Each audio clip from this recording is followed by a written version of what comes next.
Ladies and gentlemen, buckle in and hold your seatbelt because these next few minutes are about to be a wild ride. I'm about to take you guys on a years-long journey of what it's like to be one of the most prolific liars of the South. This guy first hit the mainstream in July of 2023 when he did an impromptu street interview with School of Hard Knocks, one of many TikTok channels that's trying to get a come up off of asking rich people on how they got their start. They were standing outside a business plaza one day, microphone in hand, waiting to spot a successful stranger for their interview. Well, lucky them, this one stranger was free to answer their questions. Never mind that he was wearing a Rick and Morty t-shirt and a pair of Nickelodeon sweatpants. In fact, that would actually add to the content.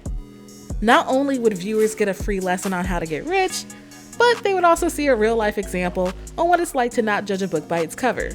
So the guy posted up and asked these questions. You ever made in a single year? In a single year? It's a lot. Someone can say, hey, I have a net worth of $1 billion, but at the end of the day, you don't have $1 billion liquid. So, I mean, it's more of what do you have as far as your portfolio. So, portfolio range, about 420. What's that? 420 million. What industry did you ultimately pursue a career in? I started off in oil and gas as a project manager. From being a project manager, starting off as an angel investor, and then from an angel investor, I had a few successful exits, or quite a few. And then I started my own private equity firm. What was the biggest risk that you ever took throughout your career? Snapchat was. How so? They were raising their seed round in 2010, and I ended up investing pretty much everything as a project manager. Just my salary, 80 grand at that time. That was a lot. That was a big risk, but I mean, it paid off. How much did you ultimately make off Snapchat? So I was a board member of Snap. I actually retired about 3 years ago. So I mean, from just Snap and all the other companies in my portfolio, probably about 72. What is the biggest thing in your opinion that takes a business from 7 to 8 and eventually 9 figures? How can someone really scale and grow their business in today's world? Marketing. You ask any investor, they're going to tell you marketing. I can sell shit, literally, and people will buy it. Mind you, it might not be everyone that'll buy it, but if I market it right, there will be hundreds of millions of people that actually invest into that. Doesn't matter what it is that you're selling, what it is that you're presenting, same thing with your channel. If you can market it right, then people are going to come. That's literally all it is. This guy is really impressive, right? At least that's what the audience is left to believe. Well, once this interview spread through the World Wide Web, from TikTok to Twitter, members of the Katy, Texas community recognized the familiar face, Traveon Rogers. And out came all these stories of a guy who's been telling tales since puberty. Like that one time he told everybody in town he made the USA track team. They said he wore professional Nike apparel to back it up, when really he was never a runner at all. Or like that other time when he told everybody he was getting recruited by the Miami Dolphins. Someone said he stole clips of other people's football videos and put them together to make a highlight reel. Had people wondering, did he even play football? Or what about that one time he tricked people into thinking he could sing? All you wanted to do was dance. She wanna listen. He started posting clips online of him singing various songs just for people to find out he was lip syncing later on. But no real laws appear to have been broken, yet.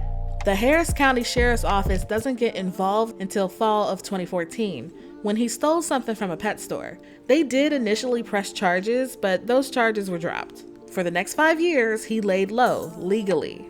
Don't get me wrong, he continued to do his Traveon thing. He built a LinkedIn page to corroborate his lies, and I mean he tried to back up almost every single lie. From his successful exits from Blue Apron and Snapchat to the Miami Dolphins mess, he still has everything listed on his LinkedIn. He also ran up the tab at his favorite club and tried to run without paying the bill. You have to pay up something, bro. You gotta pay up something, bro. You gotta pay that. I mean, I'm sure he did other things, but none of those things actually landed him any jail time. It wasn't until 2019 did jail time really become a concern. Now, I'm not an attorney, so bear with me. But in 2019, a woman was a part of an investigation concerning an assault that took place.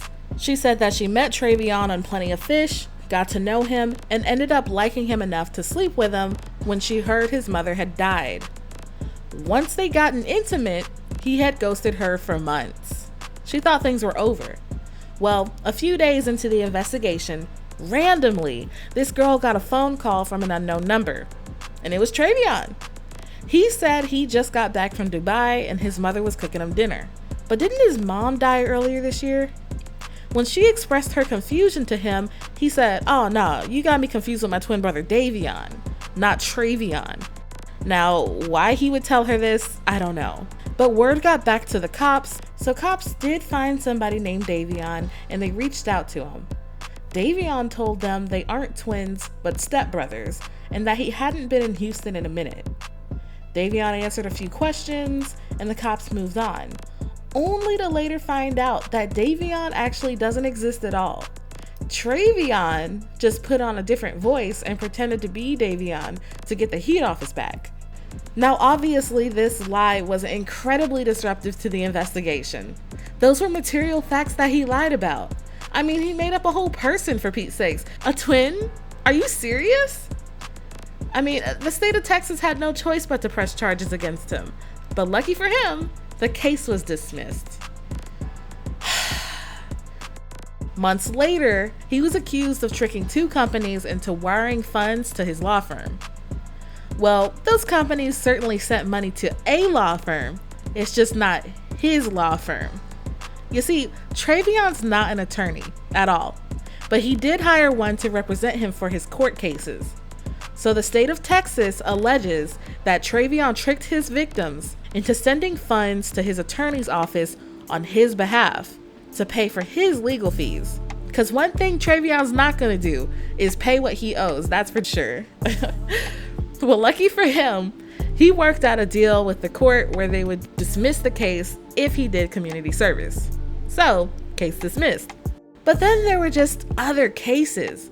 So many other cases. He went to court and pretended to be an attorney so he could get his car back after it was repoed. He also had a couple of insurance fraud cases where he filed totally fake claims. Said his house was flooded when he didn't even have a house. There was a gun charge, he skipped bail, he made a fake car registration tag. Then to make matters worse, every time he registered for court, he put down a fake address, which just so happens to be one of the biggest homes in Texas. But that was another charge, perjury. Maybe this will be the last time he lies, who knows. But one thing's for certain, his legal woes might not be over. During this whole Twitter fiasco, there were claims that he stole people's identities to sign apartment leases. They say he never paid rent and he wrecked the place, causing the landlord to seek legal action. They also allege he opened up a fake bank account in their name, froze their credit, tried to frame them for fraud, tried to frame folks for assault, and opened up a credit card account in somebody else's name.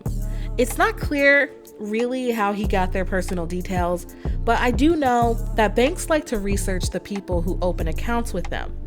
If those personal details match their external research, then the scammer can open a credit card with no problem at all.